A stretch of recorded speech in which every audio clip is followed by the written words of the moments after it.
चलिए अपने को स्टार्ट करना है गुप्ता डायनेस्टी। कौन सा डायनेस्टी? गुप्ता। तो पहले याद रखना है ये गुप्त वंश आया कैसे। भारत पे पहला शासन चल रहा है, इधर आंध्र सातवाहन का, इधर कुषाणों का। किनका? कुषाणों का। यहां तक बात क्लियर है। अब क्या होता है, कुषाणों ने आंध्र सातवाहनों की एक पॉलिसी को अपनाया। नाम है उसका क्या? सामंती व्यवस्था। कौन सी व्यवस्था? ये कुषाणों को भी अच्छा लगने लगा, तो कुषाण भी इसको क्या करने लगे? अपना लिए। तो सामंती व्यवस्था। इस सामंती व्यवस्था में क्या हुआ, तो ये सैलरी ना देकर के क्या दिया करते थे? जमीन। और एक व्यक्ति सैलरी लिए पड़ा है, जमीन लिए पड़ा है, एक समय में उसके पास अच्छा खासा जमीन हो गया, अच्छा खासा जमीन हो गया। और वो उस क्षेत्र पर आसपास के कुछ और छोटे सामंतों को मिलाकर उस एरिया का क्या बन गया? राजा बन गया। क्या बन गया? राजा बन गया। इसी में उस व्यक्ति का नाम याद रखना है श्रीगुप्त। ठीक है। कौशाम्बी, वैशाली के आसपास का क्षेत्र कौशाम्बी, कौशाम्बी के आसपास के क्षेत्रों पर इन्होंने क्या किया? और छोटे छोटे कुछ सामंतों को मिलाकर एक नया राजवंश बना लिया, जो क्या कहलाया? गुप्ता डायनेस्टी। कौन सा डायनेस्टी कहलाया? गुप्त वंश। अब आपको याद रखना है गुप्त वंश की जानकारी के सोर्सेस। भारत में गुप्त वंश का शासन था। गुप्तों का काल भारत के स्वर्ण काल, इतिहास का, प्राचीन भारत के इतिहास का स्वर्ण काल कहलाया। ये सब बातें अपने को पता है, लेकिन हमको जानकारी मिला कैसे गुप्तों के बारे में? गुप्त वंश की जानकारी मिली कैसे? तो गुप्त वंश की जानकारी के लिए आप अगर पुराणों की बात, कौन सा पुराण गुप्त वंश के बारे में जानकारी देता है? वायु पुराण। कौन सा पुराण? मत्स्य पुराण में किस राजवंश की जानकारी है? आंध्र सातवाहन। ये सब पुराणों में पढ़ा चुका हूं। धीरे धीरे बेटा तकलीफ देगा, इसीलिए समराइज करते चलो, साथ में पढ़ते चलो तो ठीक है। ये तो कुछ दिनों में खत्म हो जाएगा एंशिएंट हिस्ट्री। ढंग से पढ़ाया तो 10 दिन में खत्म प्राचीन भारत का इतिहास। गुप्तों का सामंत हर्षवर्धन। हर्षवर्धन शादी नहीं करेगा, उत्तर भारत का इतिहास खत्म। बीच में राजपूत आएगा, दो ठोक मोहम्मद गजनवी, मोहम्मद गौरी का आक्रमण होगा, दिल्ली सल्तनत चालू। ठीक है ना? तो इसीलिए साथ में पढ़ते चलो, प्राचीन भारत का इतिहास खत्म होने वाला है। चलो, तो गुप्त वंश के बारे में जानकारी के 3 सोर्सेस हैं। पहला आर्कियोलॉजिकल सोर्सेस, पुरातात्विक स्रोत। जैसे अपन जगह जगह पर क्या बनाना चालू हो गया अशोक के बाद से? इंस्क्रिप्शन। क्या बनाने चालू हो गए? अभिलेख। तो जगह जगह अभिलेख, ये इस बात की जानकारी। लिटरेरी सोर्सेस, बोलने का मतलब साहित्यिक सोर्स। अष्टाध्यायी, देवी चंद्रगुप्तम, मेघदूतम, रघुवंशियम, कालिदास की रचनाएं। बात समझ में आना? अष्टाध्यायी। तो ऐसे बहुत सारी ग्रंथ हुए जो कहीं ना कहीं कुछ ना कुछ किसके बारे में लिख दिए? गुप्त वंश के बारे में। और याद रखना है विदेशी यात्री। बीच में ये भारत बौद्ध धर्म का बहुत बड़ा केंद्र था। नालंदा वालंदा यूनिवर्सिटी बनेगा, बड़े बड़े व्यक्ति विदेश से पढ़ने आएंगे। कहां से पढ़ने आएंगे? पढ़ने आएंगे। तो कुछ विदेशियों जो आएंगे तो अपना कुछ ना कुछ लिखेंगे, पुस्तक लिखते थे। तो वो भी किसके बारे में लिखे? गुप्तों के बारे में। क्योंकि कुमार गुप्त ही क्या बनाया था? नालंदा यूनिवर्सिटी। इसी वंश का राजा कुमार गुप्त क्या बनाएगा? नालंदा यूनिवर्सिटी।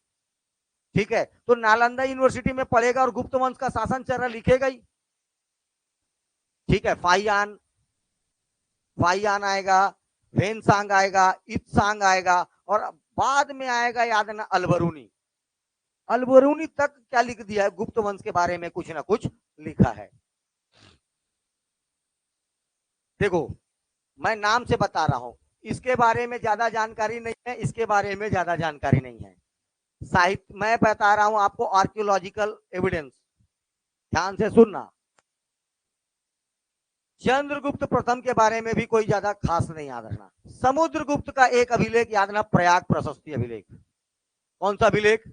प्रयाग प्रशस्ति अभिलेख किसका है? समुद्रगुप्त का। याद हुआ? उसके बाद याद रखना है, चंद्रगुप्त द्वितीय का महरौली दिल्ली में है, जगह का नाम क्या है? कुतुब मीनार के जस्ट सामने महरौली। महरौली का लौह स्तंभ लेख, महरौली का लौह स्तंभ लेख।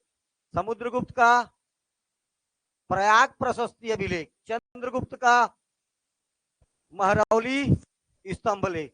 अब देखो चंद्रगुप्त की बेटी आएगी प्रभा देवी, प्रभा देवी, इसका एक अभिलेख है पूना ताम्रपत्र लेख, पूना ताम्रपत्र लेख। किसका बता रहा हूं मैं?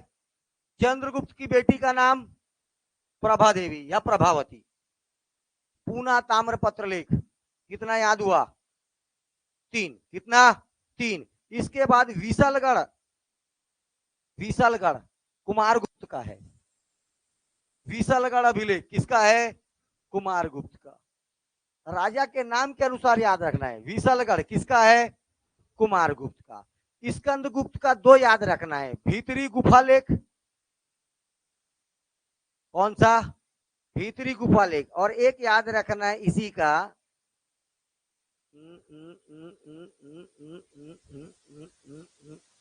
जूनागढ़। क्या याद रखना है? जूनागढ़ रुद्रदामन का। जूनागढ़ किसका है? लेकिन रुद्रदामन के बाद उस पर और लिखवाएगा कौन? स्कंदगुप्त, कि मैं इस झील का दोबारा रिनोवेशन करा रहा हूं। याद आया? तो याद रखना है स्कंदगुप्त के 2 अभिलेख, एक जूनागढ़ और एक भीतरी गुफा लेख। उससे पहले प्रभावती का पूना ताम्रपत्र लेख, उससे पहले चंद्रगुप्त द्वितीय विक्रमादित्य का महरौली लौह स्तंभ लेख, उससे पहले समुद्रगुप्त का प्रयाग प्रशस्ति अभिलेख, कुमारगुप्त का विशालगढ़, इसी को क्या बोलते हैं? विशालगढ़। ठीक है, विशालगढ़ किसका है? कुमारगुप्त का। और आखिरी याद रखना भानुगुप्त का एरण अभिलेख, भानुगुप्त का। इतने आपको इंस्क्रिप्शन याद रखने हैं जो किस वंश के बारे में, इन्हीं लोग का तो है। नहीं याद हुआ? पहले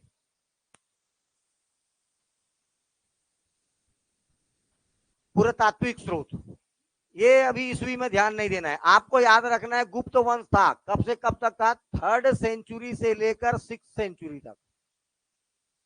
कब से कब तक? 3rd से 6th, 3rd से 6th, 3री से 6वीं शताब्दी तक। यहां पर कौन सा शासन, किसका शासन था? गुप्तों का। ठीक है, ये क्या थे? कुषाणों के सामंत थे। किनके सामंत थे? कुषाणों के सामंत थे। कुषाणों से अलग होकर एक नया राजवंश की नींव डाली जो क्या कहलाया? गुप्त वंश कहलाया। किस क्षेत्र पर? कौशांबी। किस क्षेत्र पर? कौशांबी। ठीक है, जानकारी के स्रोत 3 स्रोत हैं। पहला स्रोत पुरातात्विक स्रोत, दूसरा स्रोत विदेशी यात्रियों का विवरण, और तीसरा स्रोत साहित्यिक स्रोत। कितने स्रोत? जो गुप्त वंश के बारे में कुछ ना कुछ जानकारी देते हैं, कुछ ना कुछ जानकारी देते हैं। ठीक है, अब इसको ऐसा याद करोगे तो ज्यादा याद नहीं होगा, तो राजाओं के नाम के साथ याद रखना है। तो पहले याद रखना, सबसे पहले समुद्रगुप्त को। सबसे पहले किसको याद रखना? समुद्रगुप्त का प्रयाग प्रशस्ति अभिलेख, बस एक ही लाइन में बोलना है, समुद्रगुप्त का प्रयाग मतलब इलाहाबाद में। ठीक है, दूसरा इसके बाद आएगा इसका बेटा चंद्रगुप्त द्वितीय विक्रमादित्य। इसने क्या किया? महरौली का लौह स्तंभ लेख, महरौली का है दिल्ली में, महरौली का है दिल्ली में। उसके बाद उसकी बेटी आएगी प्रभावती। कौन आएगी? प्रभावती। तो प्रभावती का पूना ताम्रपत्र लेख। ठीक, उसके बाद याद रखना है आपको सीधा कुमारगुप्त का, रामगुप्त काम का नहीं था, कुमारगुप्त। कुमारगुप्त का कौन सा? विशालगढ़। कौन सा? विशालगढ़ अभिलेख, इसी को मंदसौर अभिलेख के नाम से भी जाना जाता है। विशालगढ़ अभिलेख कुमारगुप्त के बारे में जानकारी देगा। इसके बाद स्कंदगुप्त का 2, भीतरी गुफा लेख और एक जूनागढ़। भीतरी गुफा लेख और जूनागढ़, भीतरी गुफा लेख और जूनागढ़, भीतरी गुफा लेख और जूनागढ़। साथ में याद रखना है आखिरी का कौन? एरन अभिलेख किसका है बेटा? भानुगुप्त का। भारत में सती सिस्टम, सती प्रथा के बारे में जानकारी सबसे पहले कहां पर दिया गया? भानुगुप्त के एरन अभिलेख 510 ईस्वी सन के साथ भी बता रहा हूं, 510 ईस्वी। जहां जरूरत होगा वहां बात करेंगे। ये है आपका कौन सा सोर्सेस? पूरा तात्विक स्रोत जो इस राजवंश के बारे में जानकारी देती है। ठीक है। दूसरे नंबर पर याद रखना है विदेशी यात्रियों का क्या? आगमन। ये आएंगे और कुछ ना कुछ गुप्त वंश के बारे में लिखेंगे। इसमें कुछ कुछ देखो, एकदम चाइनीज नाम है इत्सांग, नाक से मत बोलना, इत्सांग ऐसी बोलते हैं, नित्तांग, वेंतांग, पाईयान, ऐसी ही नाम था इनका।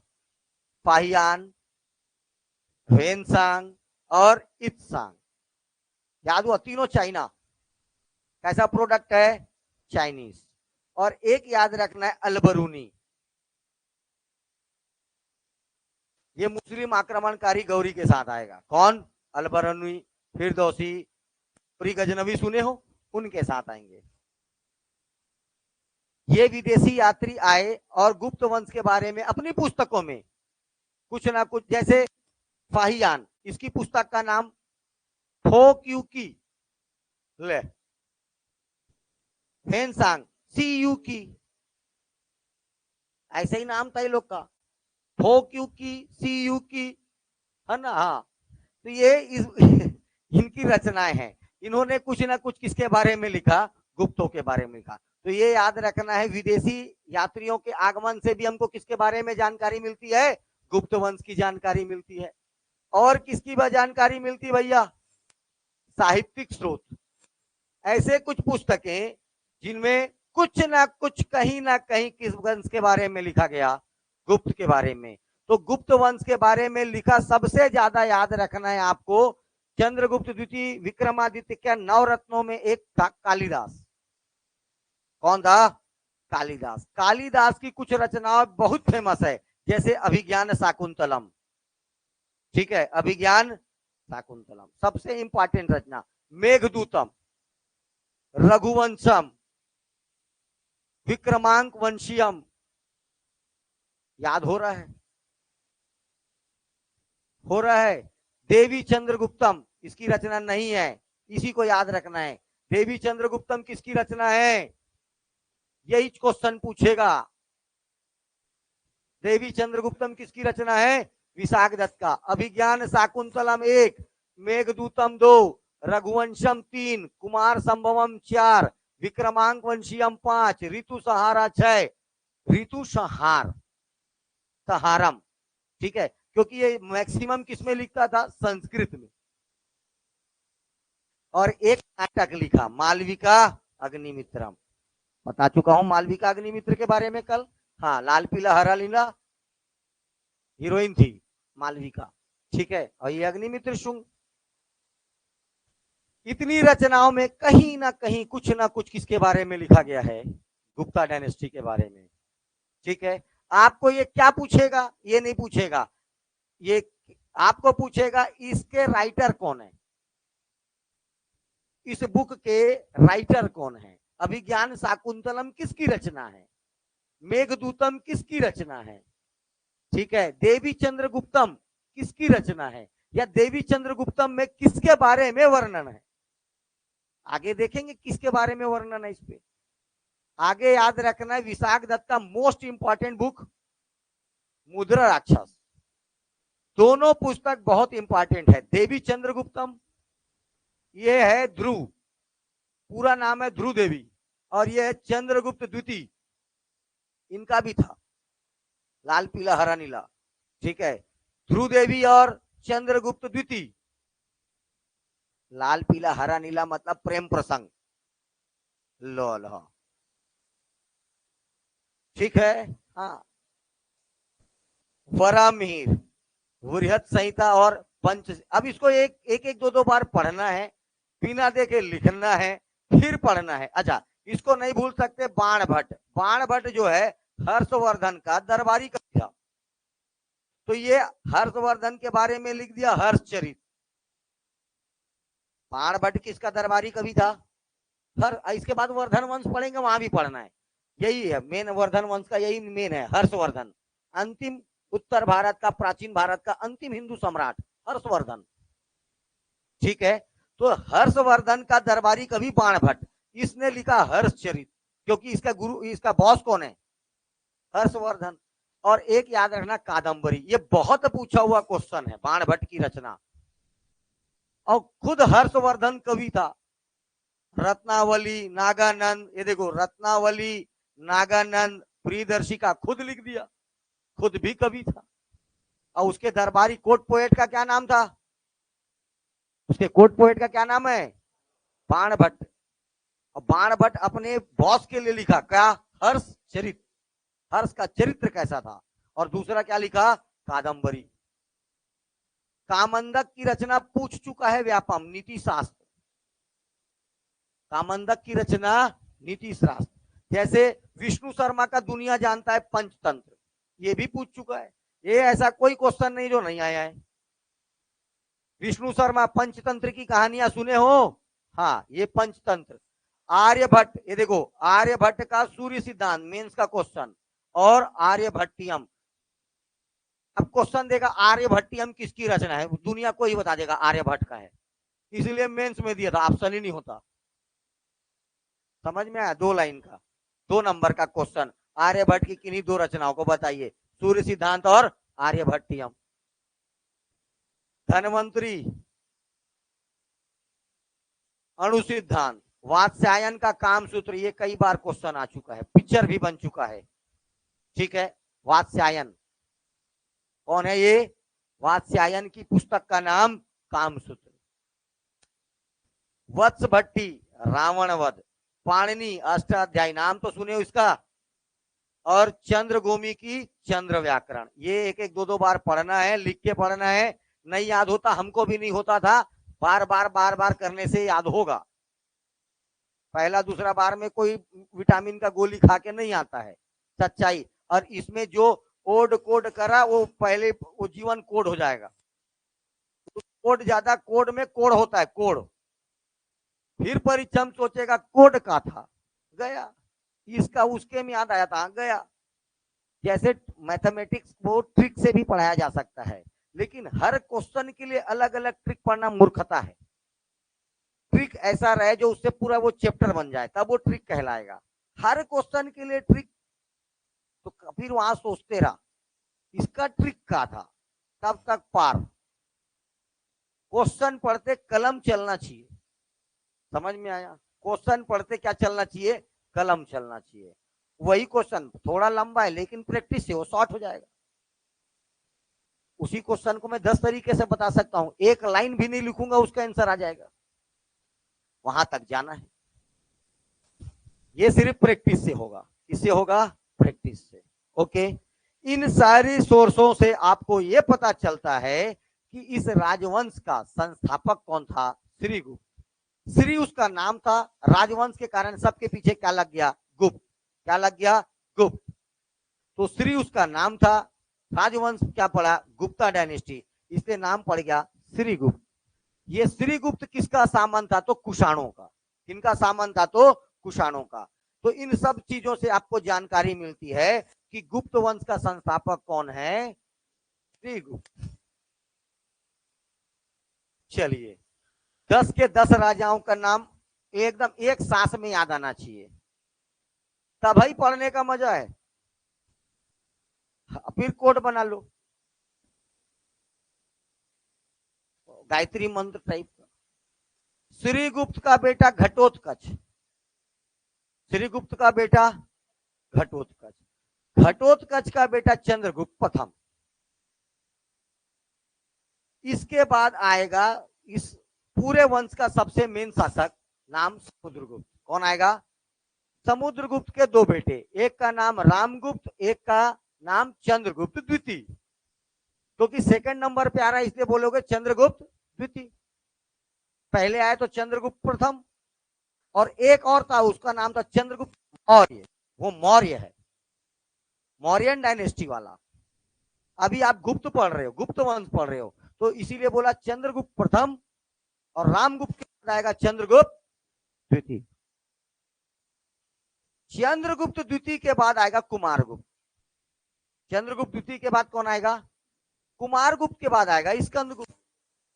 कुमारगुप्त के बाद स्कंदगुप्त। स्कंदगुप्त के बाद आ गया भानुगुप्त। और आखिरी शासक का नाम देखिए विष्णुगुप्त। याद हुआ? 10 ठो। कितना ठो? 10 ठो। Very easy.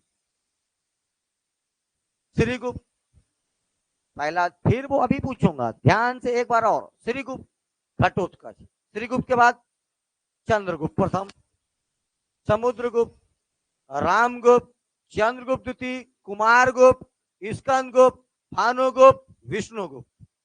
बोल रहे?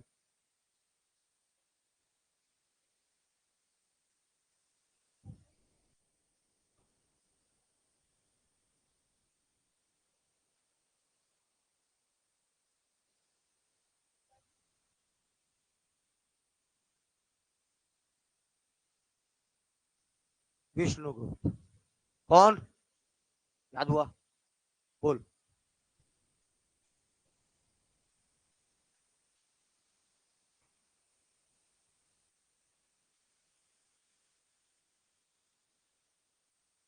ठीक। कुमारगुप्त, स्कंदगुप्त, भानुगुप्त और विष्णुगुप्त। तो इस वंश का अंतिम शासक कौन हुआ? विष्णुगुप्त। देखिए जितना बोल रहा हूं उतना ही जानना, इतना ही नहीं जानता कोई। पहला शासक श्रीगुप्त। पहला शासक श्रीगुप्त।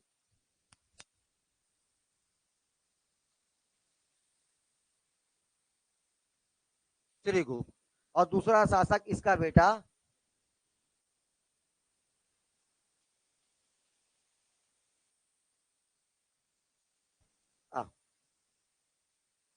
देखिए किसका शासक था? कुषाणों का क्या था? कुषाणों का सामंत था। ये राजा के रूप में नहीं शासन करके कैसा शासन किया? सामंत के समान। सामंत अपने आप को क्या मानता था? सामंत। सेम चीज इसके लिए भी याद रखना, ये भी अपने आप को क्या मानता था? सामंत। ठीक। थोड़ा बात याद रखना है, इसने एक काम किया, इसने राजाधिराज की उपाधि लिया। लोल टाइप का पुस्तक पढ़ोगे महाराज लिखा होगा, राजाधिराज। ही आल्सो टू का टाइटल ऑफ राजाधिराज।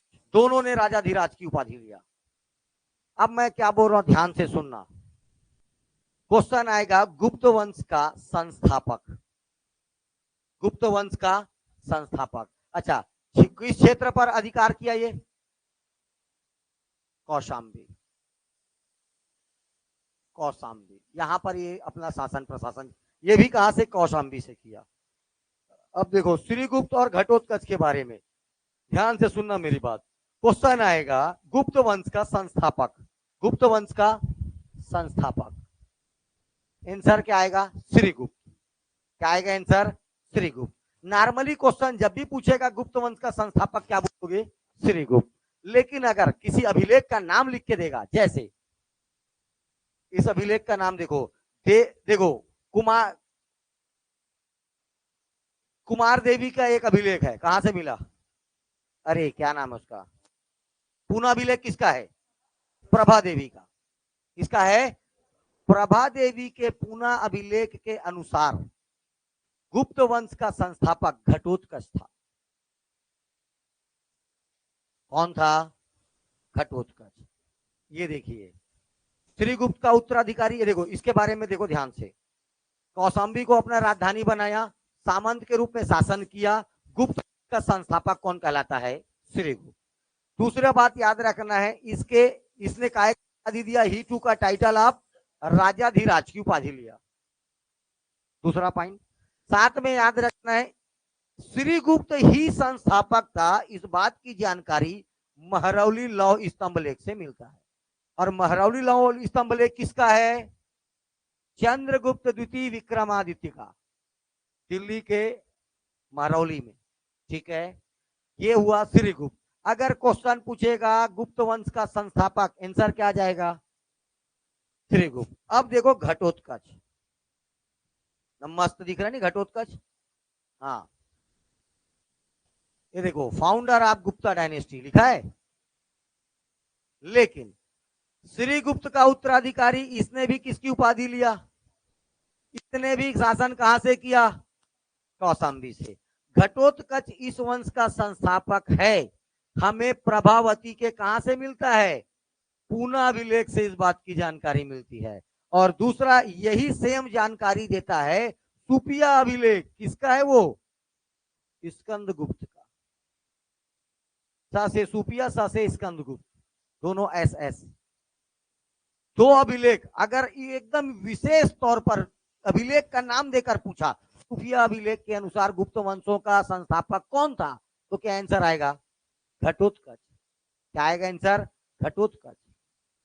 दूसरा क्वेश्चन पूछेगा, या पूना अभिलेख के अनुसार, प्रभावती के पूना अभिलेख के अनुसार गुप्त वंश का संस्थापक कौन था, तो भी घटोत्कच। लेकिन अगर मात्र क्वेश्चन आया गुप्त वंश का संस्थापक कौन था, तो आंसर आएगा श्रीगुप्त। गुप्त वंश का आदि पुरुष भी पूछेगा तो भी क्या आएगा? श्रीगुप्त। आदि पुरुष का मतलब संस्थापक होता है। आदि पुरुष का मतलब क्या होता है? संस्थापक। ठीक है, अगर पूछता है गुप्त वंश का आदि पुरुष किसे कहा जाता है, तो भी क्या आएगा? श्रीगुप्त। लेकिन याद रखना है, ये कैसे रूल करते थे? सामंत की तरह। कैसे रूल करते थे? सामंत की तरह। अभी तक ये कोई एक राजा की तरह शासन नहीं किया। राजा का कभी भी एक दो खासियत सुनना। अगर राजा अपने आप को इंडिपेंडेंट बोल रहा है, मैं स्वतंत्र शासक हूं, तो उसकी एक दो खासियत याद रखना है। पहला बात, वो अपना राजधानी राजधानी खुद की एक राजधानी बनाएगा, पहला बात। ठीक है। दूसरा बात याद रखना है, अपने नाम का सिक्का चलाएगा। अपने नाम का क्या चलाएगा? सिक्का चलाएगा। ये दो बातें। या तो युद्ध करेगा, या तो अब जिस दिन उसका राज्याभिषेक होगा उस दिन वो कोई ना कोई कैलेंडर या संवत चलाएगा। इतनी कुछ विशेषताएं याद रखना। हर किसी इंडिपेंडेंट राजा जो अपने आप को क्या घोषित करना चाहता है? स्वतंत्र। अभी तक ये सामंत थे। इसके बाद इस राजवंश का एक्चुअल फाउंडर आएगा, वास्तविक संस्थापक चंद्रगुप्त प्रथम। चंद्रगुप्त प्रथम, ये क्या होगा? इस वंश का वास्तविक संस्थापक। तो गुप्त वंश का वास्तविक संस्थापक किसको बोला जाता है? चंद्रगुप्त प्रथम को। किसको बोला जाता है? चंद्रगुप्त प्रथम को। क्यों बोला जाता है? अब देखो, कारण भाई, कारण भी तो होना चाहिए। हाँ, एक ना एक उपाधि लेगा। ये लोग काय का उपाधि धारण किए थे? वो धारण करेगा महाराजा धीराज।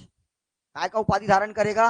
महाराजा धीराज। यही क्वेश्चन पूछेगा। और क्योंकि समुद्रगुप्त के पास टाइटल की कमी नहीं, कम से कम 6-7 ठो को उपाधि लेगा समुद्रगुप्त। तो महाराजा धीराज की उपाधि कौन धारण करता है? याद रखना है आपको, चंद्रगुप्त प्रथम विक्रमादित्य। काय का उपाधि लेता है? महाराज। इससे पहले के लोग दोनों क्या लिए थे? राजा धीराज। और ये आगे लगा देगा महाराजा धीराज। 319 ईस्वी में कोरोनेशन कराएगा अपना, क्या करवाएगा? राज्याभिषेक करवाएगा। ठीक है। लिच्छवी गणराज्य की राजकुमारी के साथ शादी करेगा। ये ले भैया हो, ये रहा कौन? चंद्रगुप्त प्रथम।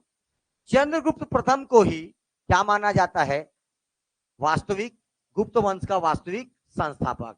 सबसे पहला काम इसके द्वारा क्या किया गया? देखो, इसने ही shifted his capital Vaishali to Pataliputra. अब कहां ले गया ये अपने राजधानी को? पाटलिपुत्र। एक काम। दूसरा काम किया इसने 319 319 एडी 319 एडी में अपना क्या कराया? कोरोनेशन, राज्याभिषेक कराया। और इसी दिन एक संवत चलाया, नाम दिया गुप्त संवत। कैलेंडर है। तो गुप्ता कैलेंडर कब चालू हुआ? 319 क्वेश्चन पूछा था पीएससी वाला, शक संवत और गुप्त संवत के बीच कितने वर्षों का अंतर है? बता पाएगा?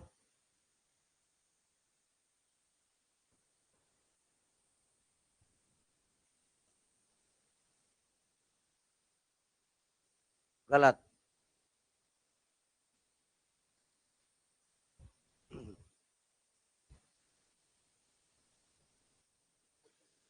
241, 241 वर्षों का अंतर है। कितने वर्षों का अंतर है? 241। ठीक, देखो इसने काहे की उपाधि धारण किया? ही टूक अ टाइटल ऑफ महाराजाधिराज की उपाधि धारण किया।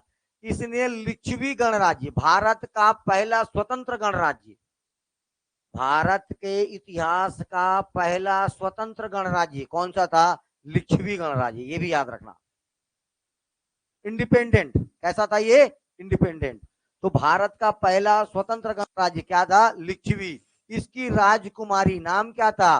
कुमार देवी के साथ क्या किया? इसने विवाह किया और इसको इसके इसी से एक पुत्र की प्राप्ति हुई जिसका नाम क्या था? समुद्रगुप्त। भारत का नेपोलियन किसको बोलते हैं? समुद्रगुप्त को। इसको बोला जाता है समुद्रगुप्त को। चलिए, गुप्त वंश का पहला शासक जिसने सोने और चांदी के सिक्के जारी किए। इससे पहले वाले स्वतंत्र शासक नहीं थे, इसलिए वो क्या नहीं जारी करते थे? सिक्का। तो अपने नाम से सोने का सिक्का जारी किया। एक तरफ अपना फोटो, एक तरफ किसका? राजकुमारी कुमार देवी का फोटो लगा देता था। कभी कभी देखो, इसी को बोला गया राजा रानी सिक्का। ये चित्ता, ये पट, हेड या टेल, हेड में अपना फोटो, टेल में महारानी का फोटो। इसी सिक्का को आगे चल के क्या बोल दिया गया? राजा रानी सिक्का। अरे चित आएगा या पट, हेड या टेल, उससे अच्छा बोल दे क्या? राजा या रानी, है ना? हाँ, कई जन सोने आए यहाँ, दिख रहा है मुंह कान। सुझ जाओ, लोरी सुना रहा हूं मैं। हाँ, राजा रानी सिक्का। कौन सा सिक्का? इसी ने अपने सिक्कों पर लक्ष्मी माता का फोटो भी अंकित किया। यही एक राजा था जो अपने सिक्कों पर किसका अंकन करता था? लक्ष्मी जी का फोटो अंकित करता था। तो गुप्त वंश का वास्तविक संस्थापक किसको बोला गया? कारण पूछेगा तो देखो, ही शिफ्टेड हिज कैपिटल, इसने अपनी राजधानी परिवर्तित किया। दूसरा, अपने नाम से सिक्के जारी किए। इसने अपने नाम से क्या चलाया? एक संवत चला दिया। ठीक है, इन सब कारणों से अपन क्या बोले?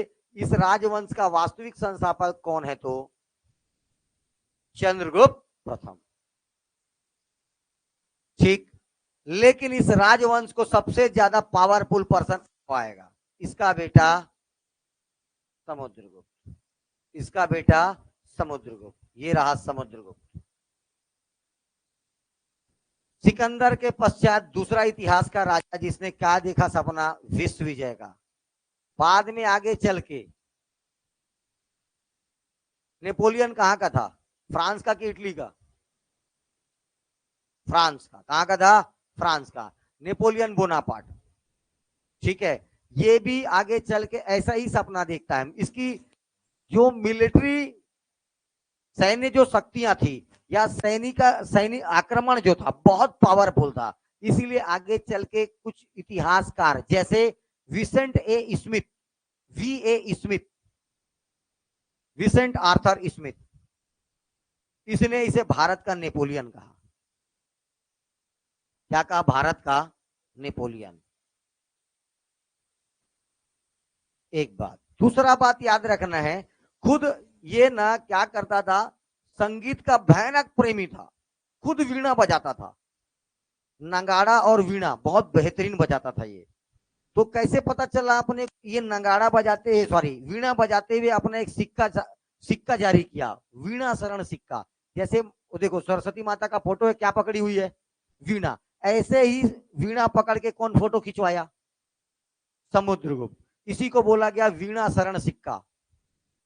कौन सा सिक्का? वीणा शरण सिक्का। एक बात, इसकी मां कहां की थी? लिच्छवी की। इसीलिए इतिहास में इसे लिच्छवी दौहित्र बोला गया। दौहित्र का मतलब होता है नाती, लिच्छवी का नाती is also known as Licchavi दौहित्र। खुद गाना बजाना बड़ा जबरदस्त करता था, खुद ही टाइटल ले लिया। इसने अपने आप को कविराज कहा। क्या कहा? कविराज।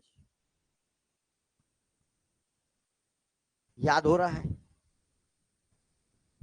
उत्तर भारत के 9 गणराज्य और दक्षिण भारत के 12 गणराज्यों को जीता और पूरे धरती को एक प्रकार से बांधने का काम किया। इसीलिए इसे धारणी बंध भी बोलते हैं। क्या बोला जाता है, धारणी वन। ये सब इसके टाइटल बता रहा हूं, नाम, उपनाम। इसका वास्तविक नाम कांच था, कांच। समुद्रगुप्त का वास्तविक नाम क्या था, कांच। कुछ इतिहासकार इसमें कंट्रोवर्सी है कि कांच इसके बड़े भाई का नाम था, जिसके साथ इसका सत्ता का संघर्ष हुआ। लेकिन आपको याद रखना है, आंसर क्या लेगा, कांच। समुद्रगुप्त का वास्तविक नाम क्या था, कांच। ठीक है, मैं इतिहासकार नहीं हूं, बता रहा हूं। इतनी बातें जितनी बता रहा हूं कहीं नहीं मिलना है आपको, कहीं नहीं, सिंगल जगह कभी नहीं मिलेगा। उत्तर भारत के कितने राज्यों को जीता, 9 गणराज्य। दक्षिण भारत के 12। हमको ये सारी जानकारी मिलेगा इसका एक, इसके प्रशस्ति में, मतलब इसकी प्रशंसा में एक अभिलेख लिखा गया। कहां पर, इलाहाबाद का प्रयाग प्रशस्ति अभिलेख समुद्रगुप्त के बारे में जानकारी देता है। इसका 7वां श्लोक, कौन से नंबर का श्लोक, 7वां श्लोक में इसके जितने भी विजय अभियान थे उन सब के बारे में जानकारी है। इसका घोड़ा, क्वेश्चन क्या पूछता है, गुप्त वंश का ऐसा शासक कौन था जिसका घोड़ा 3 समुद्रों का पानी पीता था। एक तरफ हिंद महासागर, एक तरफ इधर देखो अपने सॉरी नीचे तरफ हिंद महासागर, इधर बे ऑफ बंगाल और इधर अरब सागर। इसका घोड़ा 3 समुद्रों का क्या पीता था, पानी। मतलब बता रहा है कि इसका शासन प्रशासन कितना फैला था। ठीक है, इसे ही भारत में गणराज्यों का अंत करने के लिए जिम्मेदार माना गया, क्योंकि दक्षिण भारत के 12 गणराज्यों को नष्ट कर दिया, उत्तर भारत के 9 गणराज्यों को। उत्तर भारत में जिसको भी जीतता था अपने राज्य में मिला लेता था, लेकिन दक्षिण भारत में 3 पॉलिसी लेकर आया। दक्षिण भारत में 3 नीति थी। ठीक है, लोल टाइप का पुस्तक पढ़ोगे तो उसमें बोल देगा मोक्ष, ग्रहण, अनुग्रह। ठीक है, ये फालतू चीजें हैं, आपको ये याद रखना है। ये 3 पॉलिसी, दक्षिण भारत की 3 पॉलिसी। आत्मनिवेदन,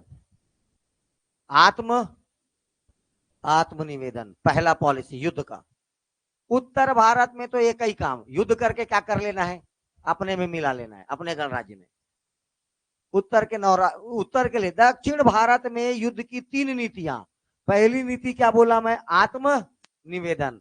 बोले भैया खुद ही हाथ गोड़ जोड़ दे, अरे नहीं मालिक, मैं नवा नवा मेरा बिहाव हुआ है, छोटा छोटा लड़का, मैं आपका ही गुलाम हूं, माफ करिए, हम आपके अधीन है। ये हो गया आत्मनिवेदन। दूसरा तरीका, कन्योपायन। अपनी कन्या का ब्याह इसके राजपाट में कर दे। राजपाट में मतलब इसके वंश में करिए, इसके पुत्रों के साथ या इनकी पुत्रियों के साथ आप विवाह करिए। किसी भी तरह क्या करना है, अपने कन्या को इनके सुपुर्द करिए, कन्योपायन। कन्या आ गई मतलब टेंशन फ्री, अभी कभी भी पलट के वार नहीं करेगा, क्योंकि जानते हो दामाद कितना भी कमी ना हो, ससुर के लिए तो अच्छा ही होगा। ठीक है, तीसरा गुरुत्वमंदक। गुरुत्वमंदक का मतलब आप कैसे सिक्के चलाइए, गरुड़ के। क्योंकि समुद्रगुप्त किसका उपासक था, वैष्णव धर्म का, और इसने खुद कैसे सिक्के चलाए, गरुड़ सिक्का चलाया। ये वैष्णव धर्म का उपासक था। हमको कैसे पता चला, इसने अपने सिक्कों पर किसका चिन्ह बनाया, गरुड़ का। और गरुड़ किसका वाहक होता है। तो दक्षिण भारत में ये 3 नीति याद रखनी है आपको समुद्रगुप्त की। जबकि उत्तर भारत में एक ही नीति थी। क्या नीति थी कि जीतता था और अपने में क्या कर लेता था, ग्रहण की नीति अपना लेता था, ग्रहण कर लेता था उसको। 9 गणराज्यों में क्या नीति थी इसकी, ग्रहण की। लेकिन बाकी 12 राज्यों में दक्षिण, देख क्वेश्चन सीधा पूछा था व्यापम वाला, दक्षिण भारत के कितने गणराज्यों पर मतलब उसका शासन था, 12। ये क्वेश्चन आ चुका है, तो कभी भी 9 भी आ जाएगा। तो उत्तर भारत के 9 स्पष्ट याद रखना है, दक्षिण भारत में 12। इसका एक दरबारी कवि था, नाम हरिसेन। हरिसेन ना इसके इस युद्ध नीति को क्या बोलता था, देखो ये क्वेश्चन पूछा हुआ है, देखो एमपीपीएससी, प्रसवोद्धरण। इसके युद्ध नीति को क्या बोला, प्रसवोद्धरण। हरिसेन ने समुद्रगुप्त की युद्ध नीति को क्या नाम दिया? प्रशबोद्धरण। उत्तर भारत में युद्ध करने का एक ही था, लड़ाई झगड़ा करिए और क्या कर लीजिए, ग्रहण कर लीजिए, अपने में अपने शासन प्रशासन में मिला लीजिए। लेकिन दक्षिण भारत के 12 राज्यों में जब वो हमला किया तो उस पास 3 ऑप्शन था। एक, आत्मनिवेदन कर लेगा, छोड़ देगा। दूसरा, अपनी कन्या को इधर के राजा राजकुमार लोगों के साथ ब्याह कर दे तो छोड़ देगा। और तीसरा, या वो क्या करे, गुरुत मंदक, मतलब अपने खुद ही होकर के क्या का सिक्का चालू कर दे, गरुड़ रूपी सिक्का चालू, अपने मुद्राओं में किसका अंकन करना चालू कर दे, वो समझ जाएगा ये मेरा क्या है, गुलाम है। ठीक है, अब देखो कुछ और खास बातें। ये लिच्छवी का नाती होने के कारण इतिहास में क्या कहलाया, लिच्छवी दौहित्र, क्योंकि इसकी मां कहां से आई थी, लिच्छवी गणराज्य से। आगे देखिए, इसने इसके किस नाम से जाना जाता है, धारणी बंध। क्यों? क्योंकि इसने पूरे भारत को एक बांधने का काम किया, इसलिए is also known as Dharani Bandh. Okay. इतिहास में कहा गया कि समुद्र का घोड़ा कितने समुद्र का पानी पीता है, तो 3, अरब सागर, बंगाल की खाड़ी और हिंद महासागर। साथ में याद रखना, दक्षिण भारत के 12 शासक और उत्तर भारत के 9 शासकों को इसने पराजित किया। इन शासकों को हराने के बाद इसने काहे की धारी कौन सी उपाधि धारण किया, विक्रमांक। विक्रमांक वंशियम किसकी रचना है, कालिदास। किसकी रचना है, कालिदास। यही सब का भाई कैसे बनेगा ये रचना, विक्रमांक वंशियम। और वंश कौन सा है, गुप्त। रचना कौन लिख रहा है, कालिदास। ठीक है। इसके बाद अच्छा, इसने एक अश्वमेघ यज्ञ कराया और कई प्रकार के यज्ञ कराए। हमको कैसे पता चला कि ये यज्ञ कराया था, अश्वमेघ यज्ञ या कई प्रकार का यज्ञ? इसने एक यज्ञ करता हुआ सिक्का जारी किया, 6-7 प्रकार का सिक्का जारी करेगा। अभी आपको कितना बताया हूं मैं, एक यज्ञ करता हुआ, एक वीणा बजाता हुआ और एक गरुड़ सिक्का, 3 बता चुका हूं। कितना बता चुका हूं, 3।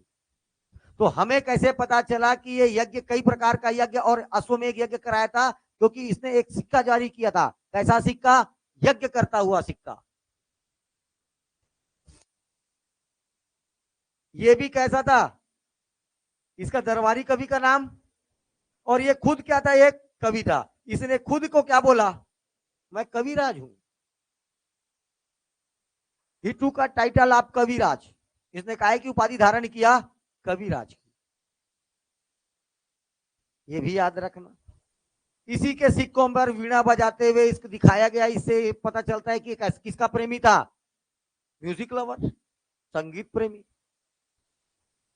इसने बौद्ध धर्म को भी संरक्षण दिया है। मेनली ये काहे का, वैष्णव धर्म वाला, विष्णु भगवान का उपासक है।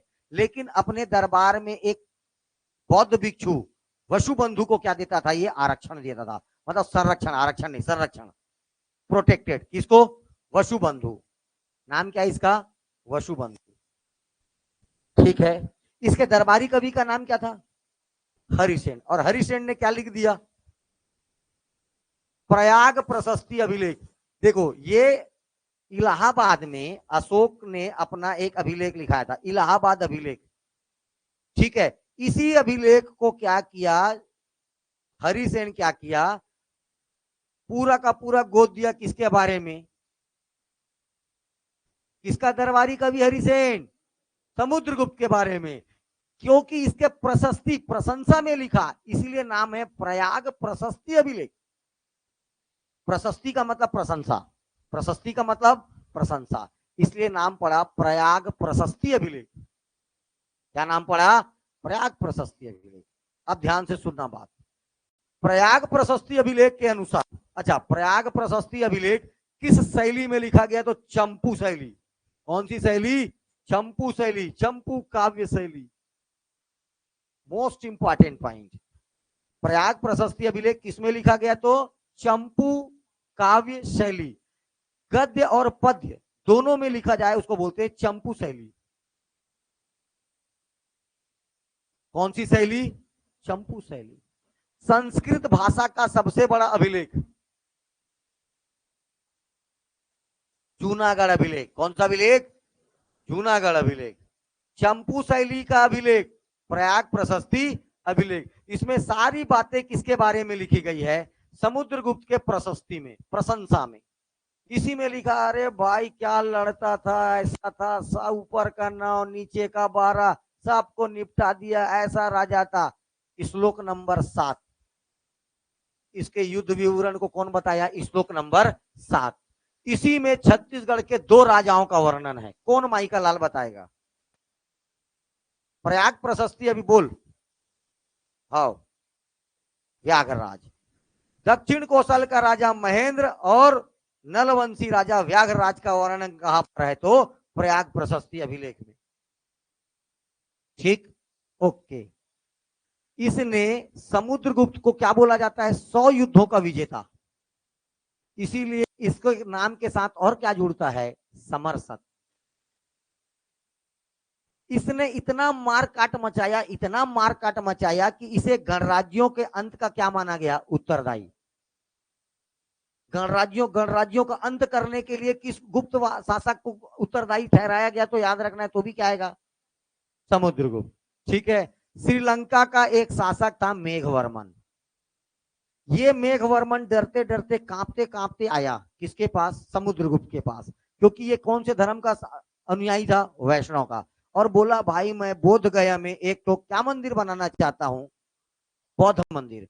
तो ये बोला, बिल्कुल बनाइए, नो प्रॉब्लम।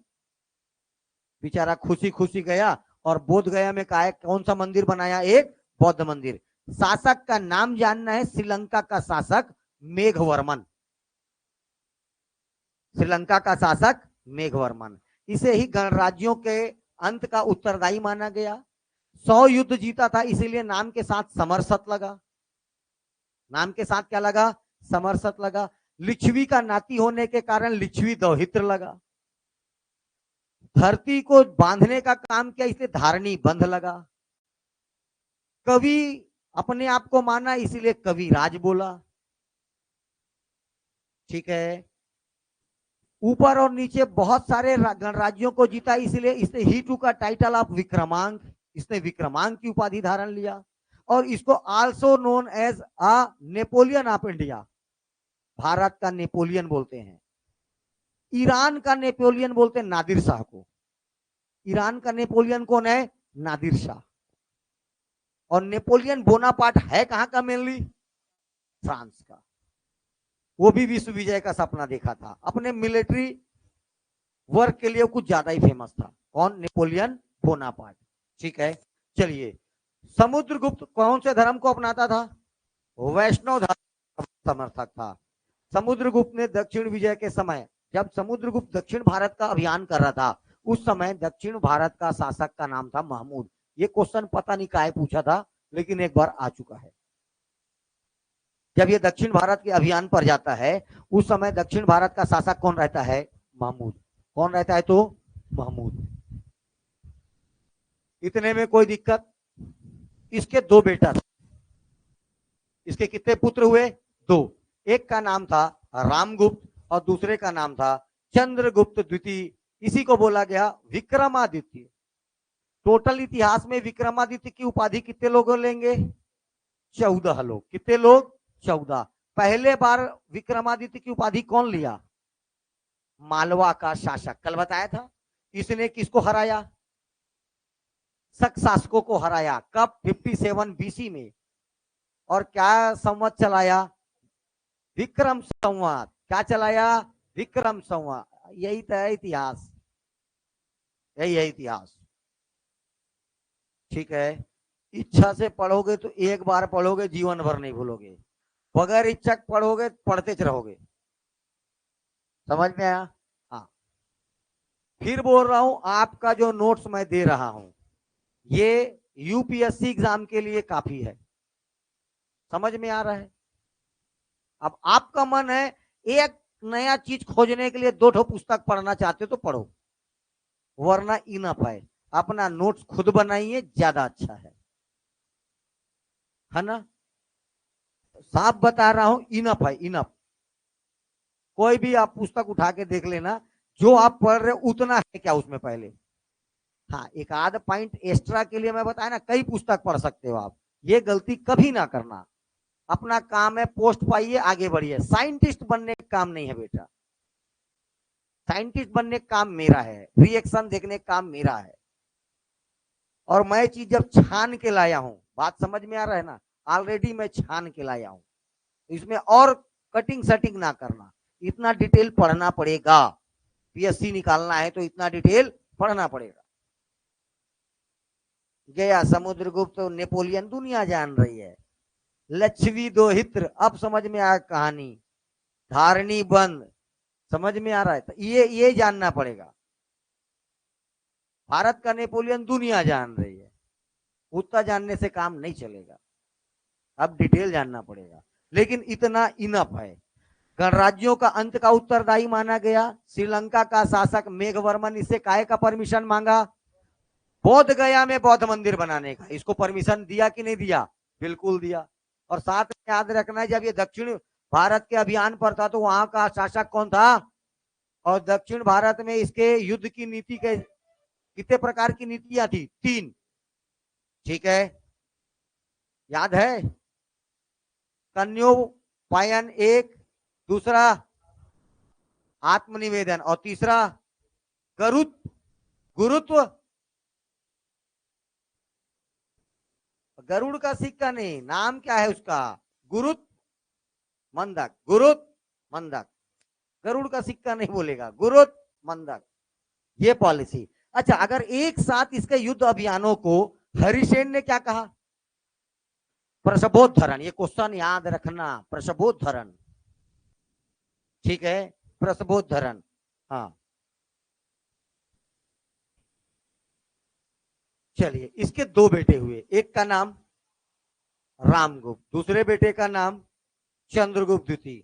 दोनों में ज्यादा अंतर नहीं था, लेकिन बड़ा कौन था? रामगुप्त। बड़ा कौन था? रामगुप्त। रामगुप्त बड़ा बेटा होने के कारण शासन प्रशासन किसको मिला? चंद्रगुप्त के बड़े बेटे रामगुप्त को।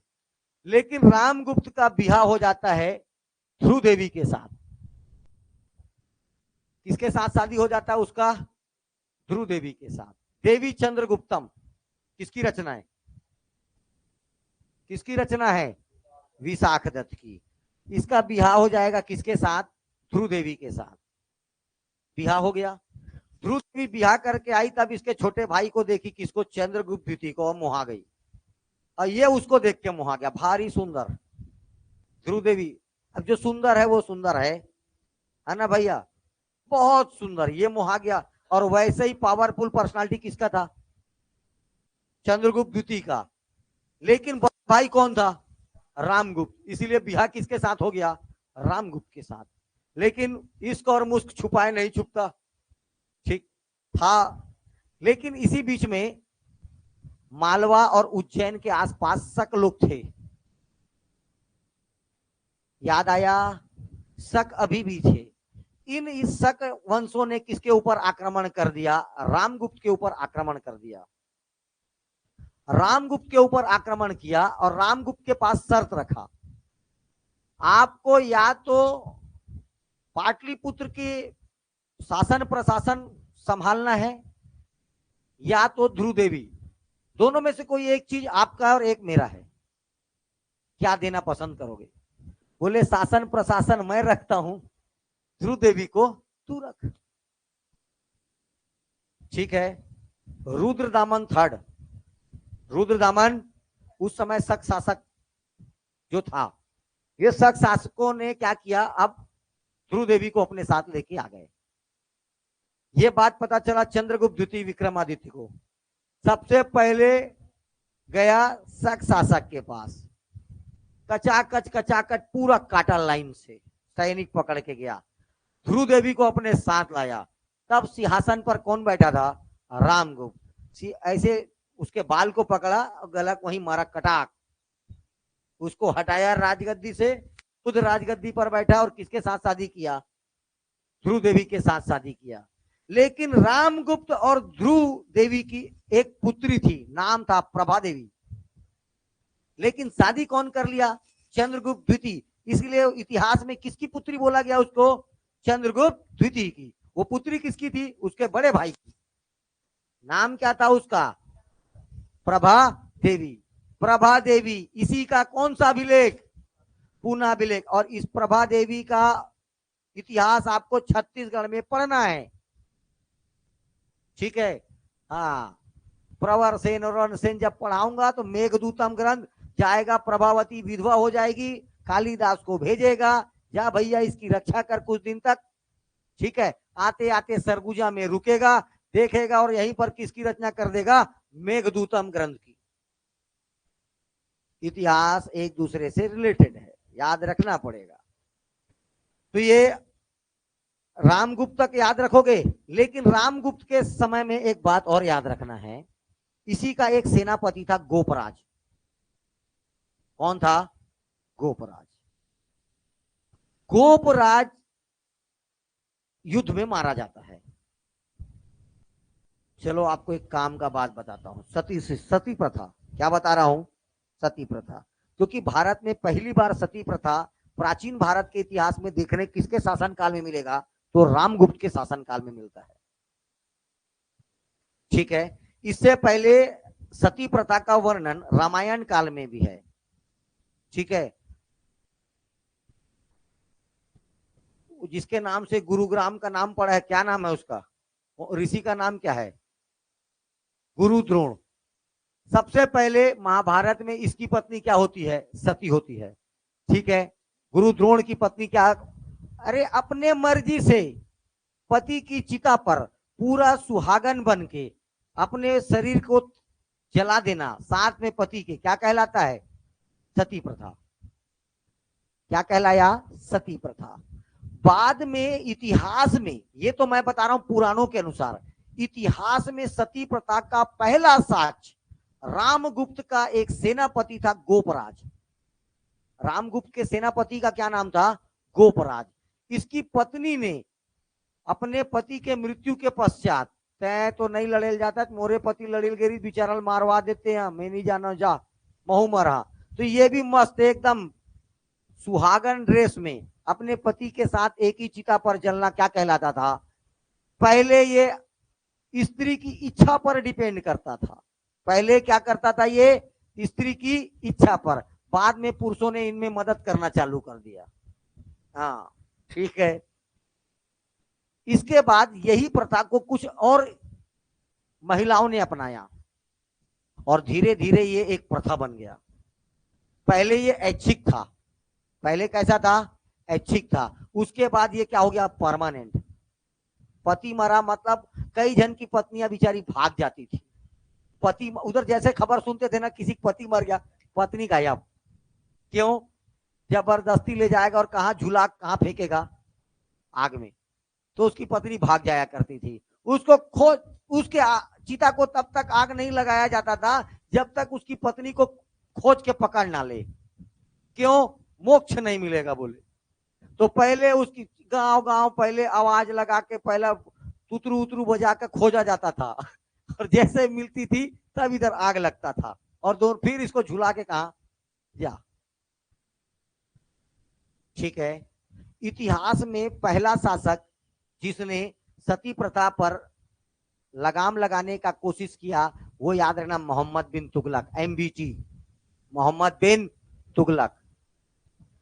परमानेंट लगाया वो। कोशिश कौन किया? मोहम्मद बिन तुगलक। लेकिन ये बेचारे बहुत बढ़िया शासक था, लेकिन इसका टाइमिंग कभी मैच नहीं खाता था।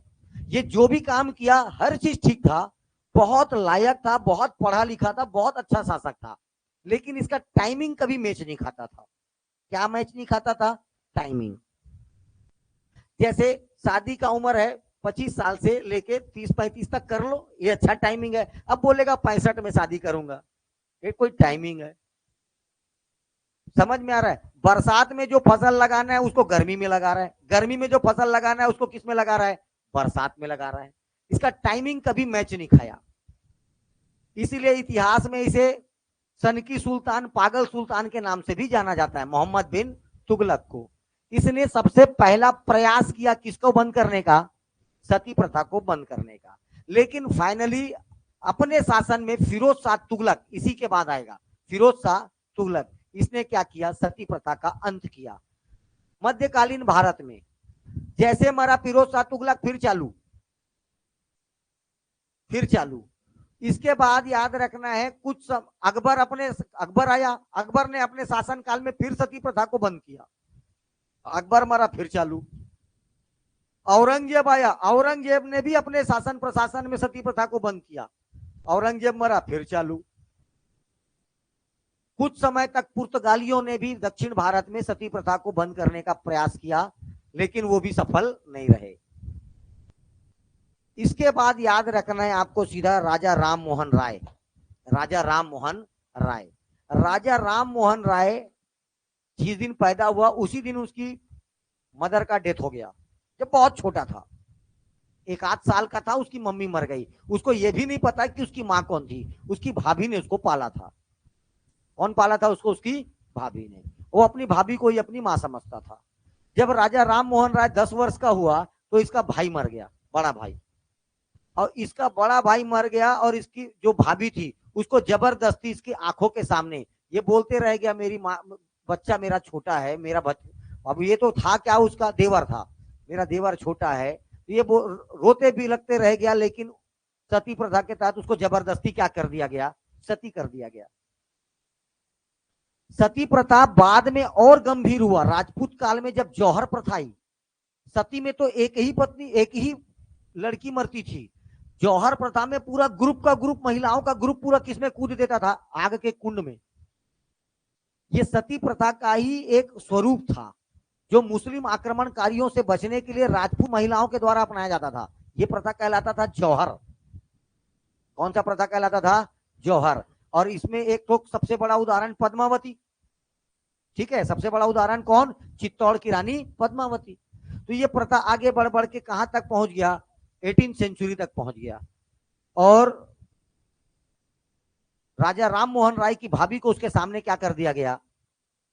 सती कर दिया गया। वो चीता को देखते हुए कसम खाया था, जब तक इस सिस्टम को जड़ से उखाड़ के नहीं फेंकूंगा, तब तक मेरे अंदर जो आग जल रहा है वो कभी बुझेगा नहीं।